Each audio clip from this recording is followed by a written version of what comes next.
কেউ কথা রাখেনি। ৩৩ বছর কাটলো, কেউ কথা রাখেনি। ছেলেবেলায় এক বষ্টমী তার আগমনী গান হঠাৎ থামিয়ে বলেছিল, শুক্লা দ্বাদশীর দিন অন্তরাটুকু শুনিয়ে যাবে। তারপর কত চন্দ্রভুক অমাবস্যা চলে গেল, কিন্তু সেই বষ্টমী আর এলো না। ২৫ বছর প্রতীক্ষায় আছি। মামা বাড়ির মাঝে নাদের আলী বলেছিল, বড় হও দাদা ঠাকুর, তোমাকে আমি ৩ প্রহরের বিল দেখাতে নিয়ে যাব। সেখানে পদ্ম ফুলের মাথায় সাপ আর ভ্রমর খেলা করে।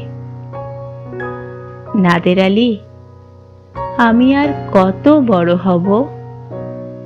আমার মাথা এ ঘরের ছাদ ফুঁড়ে আকাশ স্পর্শ করলে তারপর তুমি আমায় ৩ প্রহরের বিল দেখাবে? একটাও রয়্যাল গুলি কিনতে পারিনি কখনো। লাঠি লজেন্স দেখিয়ে দেখিয়ে চুষেছে লস্কর বাড়ির ছেলেরা। ভিখারির মতন চৌধুরীদের গেটে দাঁড়িয়ে দেখেছি ভিতরে রাস উৎসব। অবিরল রঙের ধারার মধ্যে সুবর্ণ কঙ্কন পরা ফর্সা রমণীরা কত রকম আমোদে হেসেছে। আমার দিকে তারা ফিরেও যায়নি।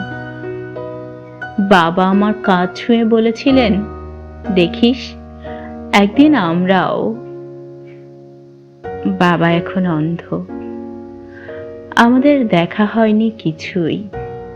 সেই রয়্যাল গুলি, সেই লাঠি লজেন্স, সেই রাস উৎসব আমায় কেউ ফিরিয়ে দেবে না। বুকের মধ্যে সুগন্ধি রুমাল রেখে বরুণা বলেছিল, যেদিন আমায় সত্যিকারের ভালোবাসবে সেদিন আমার বুকেও এরকম আদরের গন্ধ হবে। ভালোবাসার জন্য আমি হাতের মুঠোয় প্রাণ নিয়েছি। দুরন্ত ষাঁড়ের চোখে বেঁধেছি লাল কাপড়। বিশ্ব সংসার তন্ন তন্ন করে খুঁজে এনেছি ১০৮টি নীলপদ্ম। তবু কথা রাখেনি বরুণা। এখন তার বুকে শুধুই মাংসের গন্ধ। এখনো সে যে কোনো নারী। কেউ কথা রাখেনি। ৩৩ বছর কাটলো, কেউ কথা রাখে না।